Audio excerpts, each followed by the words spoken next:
Salut à toutes et à tous, j'espère que vous portez bien. Bon, je pense que vous avez compris, on va parler de Demon Slayer, de l'animé qui cartonne en ce moment. Et je vais vous donner mon avis. Pourquoi est-ce que j'ai aimé cet animé et qu'est-ce qui m'a donné envie de le regarder.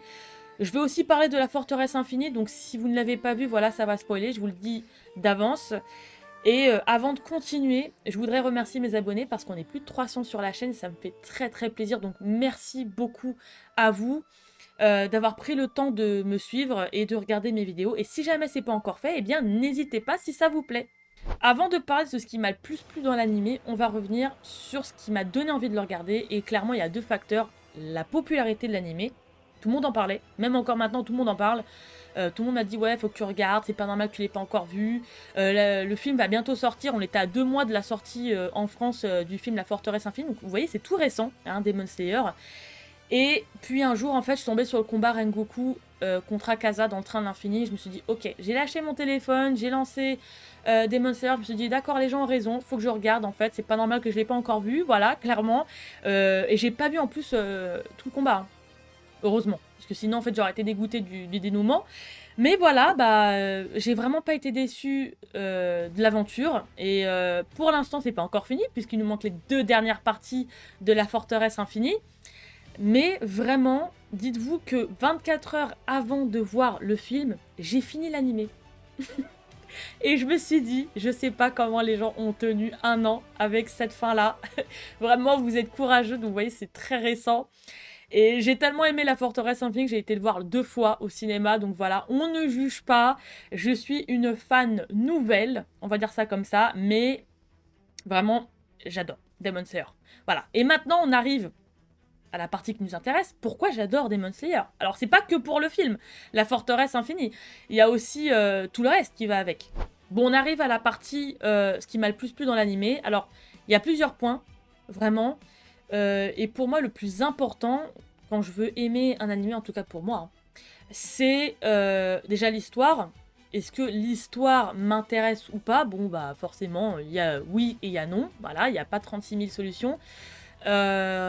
Et c'est surtout la narration de l'histoire. Parce qu'il y a des histoires qui sont intéressantes, mais parfois on trouve que ça va trop vite, ou ça va trop lentement, ou ça développe pas assez, ou ce genre de choses. Et moi je trouve que Demon Slayer, c'est vraiment bien fait parce que ça va ni trop vite, ni pas assez. Et je trouve ça intéressant. Alors, quand je parle de narration, il y a la narration de l'histoire et il y a la narration des personnages. Pour moi, je différencie les deux, mais ils vont de pair. Vraiment. Si le rythme est bien fait, mais qu'on n'accroche pas au personnage, c'est aussi compliqué. Si on accroche au personnage, mais que le rythme de l'histoire est pas top, c'est compliqué aussi. Vous allez me dire, c'est toujours compliqué. Après, c'est pas parce qu'on n'aime pas à 100% au début qu'on va détester l'animé ou le manga ou peu importe. Mais on peut ne pas profiter de l'histoire à 100%. Et moi, je trouve que même pour le développement des personnages, c'est aussi bien fait dans Demon Slayer parce que c'est ni trop, ni pas assez. En fait, c'est toujours dans le juste milieu, en tout cas pour ma part, encore une fois, je le dis, pour Demon Slayer. Ça m'est arrivé en fait de voir des animés que j'aime bien, et je trouve que parfois c'est voilà, c'est un peu long, il y a un peu de longueur, ou ça va trop vite, j'aurais bien aimé qu'il développe un peu plus le personnage. Et je trouve en fait que c'est pas le cas dans Demon Slayer. Vraiment, je me dis, bah c'est... On a l'histoire des personnages, on a le rythme, en fait, toujours, on a l'histoire, on a un combat, voilà, il y a des émotions.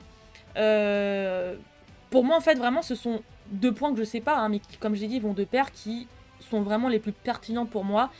Et le troisième, c'est l'animation, voilà, les moments les plus intéressants, quand, bah, pour Demon Slayer, c'est les combats, mais tous les animés n'ont pas forcément des combats, j'ai envie de dire, hein.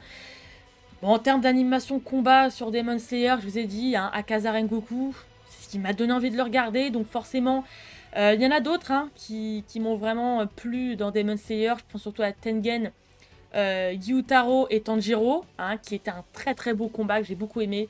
Akaza, Gyu, Tanjiro, hein, dans la forteresse infinie, que j'ai beaucoup aimé aussi. Il y en a d'autres, je vais pas tous les faire, mais voilà, en termes d'animation, je sais que c'est un des plus gros points de Demon Slayer, c'est les combats.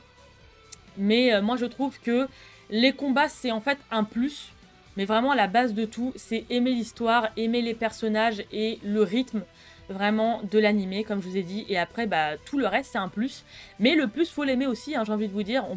Alors ça arrive d'aimer un animé à 100%. Pour ma part, j'ai pas de choses négatives à dire sur Demon Slayer. Alors c'est pas que j'ai pas envie de le dire, mais c'est juste que, voilà. En termes de longueur, je trouve qu'il y en a pas. Peut-être un tout petit peu dans la forteresse infinie sur l'histoire d'Akaza. Mais même pour ça, en fait, moi j'ai aimé. Quand je dis, voilà, en tout cas, c'est les échos que j'ai pu entendre sur Demon Slayer. Ils ont trouvé, pour la plupart, que voilà, la partie Akaza, son histoire, c'était un peu long. Moi, en fait, j'ai bien aimé parce qu'on a l'histoire d'Akaza. Parce que, après, dans les deuxième et troisième parties de la forteresse infinie, Akaza, il sera plus là, en fait. Donc, c'est le moment ou jamais pour parler d'Akaza.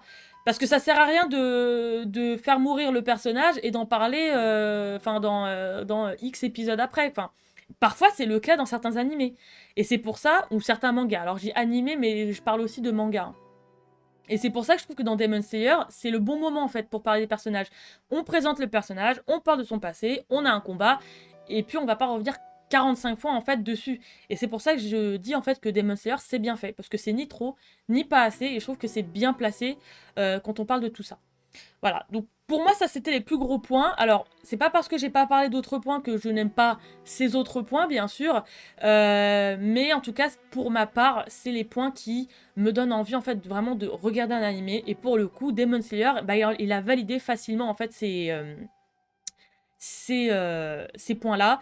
Et après, tout le reste, bah, c'est la communication.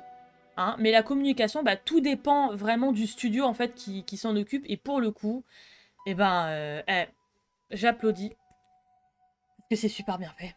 L'animation est super bien faite. Enfin, l'animation est super bien faite et la communication. Bah, regardez, la partie 2, je l'attends.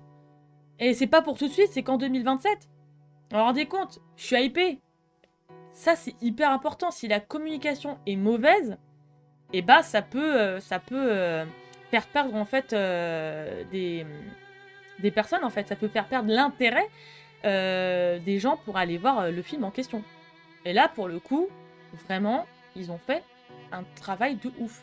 Alors, je crois que c'est Ufotable, comment ça se dit. Désolée si je le prononce super mal, mais clairement, ils gèrent. On va pas se le cacher, ils gèrent. Voilà. Bon voilà, on va s'arrêter là pour Demon Slayer. J'espère que ça vous a plu. À la base, en fait, je devais faire un live. C'était prévu que je fasse un live en fait sur Demon Slayer. Mais vu que j'ai pas encore beaucoup d'abonnés justement sur les animés, je me suis dit vaut mieux faire d'abord une vidéo et puis ensuite, si vous me le demandez, je ferai un live sur Demon Slayer. Donc n'hésitez pas à me le dire en commentaire si vraiment vous en avez envie, parce que moi j'ai aussi envie d'avoir votre avis sur l'animé ou sur la forteresse infinie, et puis voilà, de partager, de communiquer entre nous durant ce live. Et n'oubliez pas aussi de mettre un pouce bleu si vous avez aimé, ça me fait plaisir et ça me donne de la force. Voilà, et ben moi je vous dis à une prochaine fois pour une autre vidéo sur un animé. Prenez soin de vous, faites attention à vous. Ciao tout le monde!